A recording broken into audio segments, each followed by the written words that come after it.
This is a special update for every Australian senior who receives their pension through Centrelink. The month of December has brought two major developments that will directly affect age pension recipients, Commonwealth seniors cardholders, and part pensioners across the nation. These are not rumors or vague promises. They are official adjustments announced as part of the government's year-end welfare rollout. The goal behind both changes is to shield older Australians from the rising cost of living, ensure that payments stay aligned with inflation, and modernize the rules around income reporting so that no pensioner is unfairly disadvantaged. Right at the start, the first big change concerns how the pension rate itself is being recalculated, while the second relates to updated thresholds for income and assets that determine whether someone receives the full or part pension.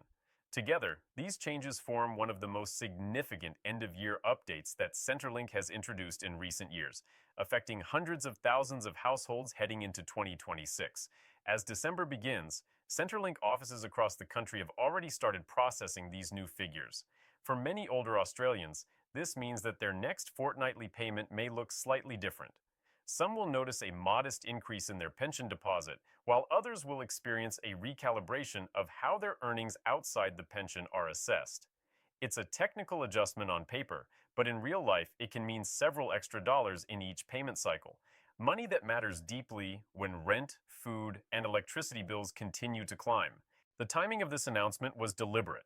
The federal government wanted these adjustments to take effect before the Christmas period, ensuring that retirees have greater financial stability before the new year. Officials at Services Australia, which oversees Centrelink, have stated that the new rates aim to maintain purchasing power for those living on fixed incomes. For people on the age pension, the government acknowledges that inflation has placed unprecedented pressure on everyday essentials, and these new measures are part of an ongoing effort to catch pensions up with reality. Each March and September, Centrelink traditionally reviews pension rates under its indexation system. However, in certain years, such as 2025, the government can authorize a supplementary December adjustment when inflation or cost of living pressures exceed expected thresholds. That is exactly what has happened this time. According to official data from the Australian Bureau of Statistics, the Consumer Price Index for the September quarter showed stronger growth in key categories that affect seniors most: food, housing, healthcare, and utilities. In response, Treasury advised that an extraordinary correction was needed to prevent pensioners from falling behind in real terms. This led to the December recalibration, which effectively boosts the base rate of the age pension by a small but meaningful margin. For singles, the maximum basic rate will rise by approximately $19 per fortnight, bringing the total combined payment, including the pension supplement and energy supplement, to just over $1,120 per fortnight. For couples combined, the increase amounts to around $28 per fortnight, taking their total to a little above $1,690. While these numbers may vary slightly depending on individual circumstances, they illustrate the direction of change, upwards. Centrelink has confirmed that the adjustment will automatically appear in payments processed from the second week of December onward. Pensioners don't need to reapply, fill out forms, or make any requests. The system has been updated centrally, and the new rates are being applied automatically to all eligible recipients. That simplicity is intentional. The government wanted to avoid confusion during the holiday period, allowing seniors to receive their adjusted payments with minimal disruption. The additional funds are expected to cost the federal budget several $100 million across the financial year, but policymakers defend the measure as essential social spending. They argue that without it, many retirees would have faced a real reduction in their living standards by the end of the summer. For someone living on the pension alone, even an extra $20 per fortnight represents a full grocery bag, an electricity top-up, or a small gift for the grandkids, things that preserve dignity and connection. The second change being rolled out in December affects the income and assets tests, the criteria Centrelink uses to decide who qualifies for a full pension and who gets a part rate. In simple terms, the thresholds are being lifted to reflect the current economic environment. For the income test, the government is raising the free area limits, that is, the amount a pensioner can earn from part-time work or investments before their pension is reduced. For single pensioners, this limit will rise from $212 to $226 per fortnight. For couples, it moves from $372 to $402 combined. This change encourages older Australians who wish to stay engaged in the workforce to do so without being penalized as quickly. Similarly, the assets test thresholds are being increased. The new upper limits will allow singles who own their home to have up to $305,000 in assets, up from $301,750, and still receive the full pension. For non-homeowners, the figure climbs to $547,000. For couples, the full pension thresholds rise to $459,000 for homeowners and $701,000 for non-homeowners. Above these levels, the pension begins to taper gradually. While the adjustments may look small on paper, they make a meaningful difference for pensioners with modest savings or part-time income. It means that those who have worked hard to save for retirement can retain a greater portion of their pension entitlement rather than losing it due to inflation-driven changes in asset values. Both of these December measures, the rate increase and the threshold adjustments, form part of a larger policy narrative that the Albanese government has been shaping throughout 2025. The emphasis is on keeping pace with inflation while supporting older Australians who wish to stay active. Officials at the Department of Social Services describe this as a dual-track reform, increasing financial support while modernizing the system to reflect real life. For years, pensioners and advocacy groups have argued that indexation lags behind actual expenses, particularly in housing and energy costs. The government's December decision signals that these concerns are being heard.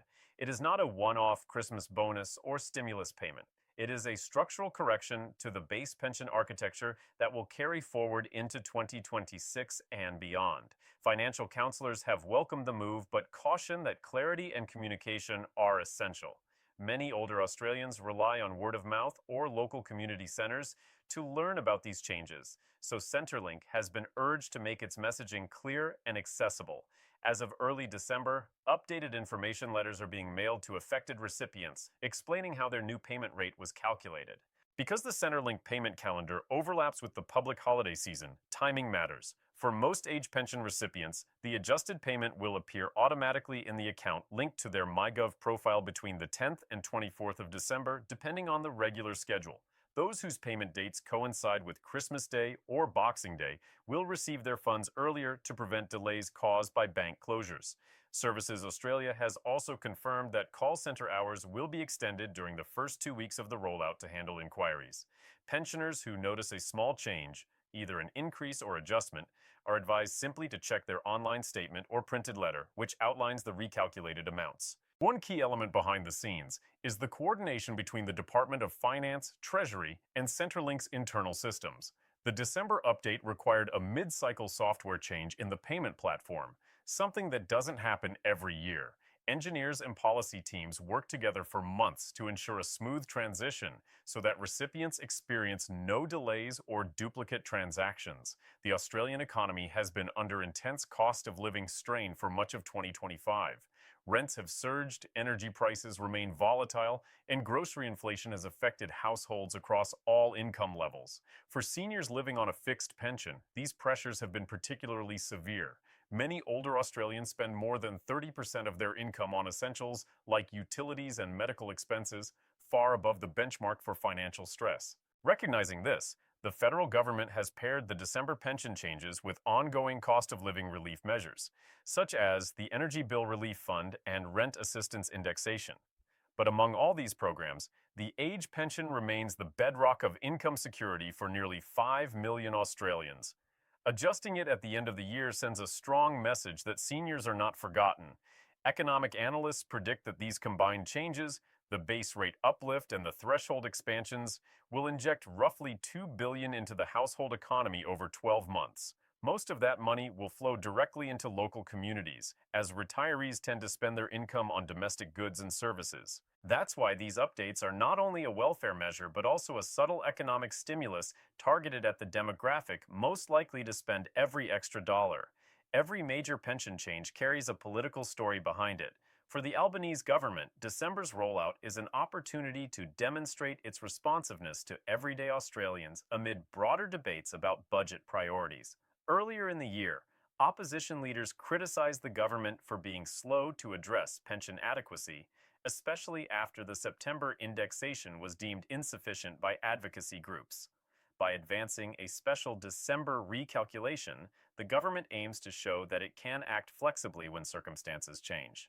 It positions the move as proof that the Social Security system is alive to inflation realities rather than trapped in rigid 6-month cycles. At the same time, the adjustment puts pressure on future governments to maintain or expand similar flexibility. Economists expect that, if inflation remains above the Reserve Bank's target range into 2026, further mid-year reviews could become a semi-regular feature of the pension system. That would represent a significant evolution in how Australia manages support for its aging population.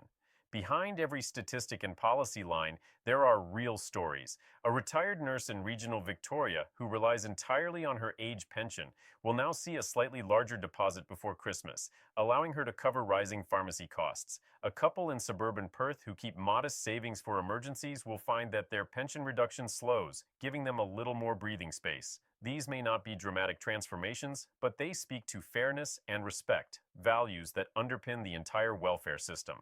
Community groups such as CODA Australia and the National Seniors Association have already issued statements welcoming the adjustments. They note that small, predictable increases build confidence among retirees, helping them plan their budgets for the months ahead. As December unfolds, Centrelink's communication teams are using radio, television, and community newspapers to spread awareness. The message is clear.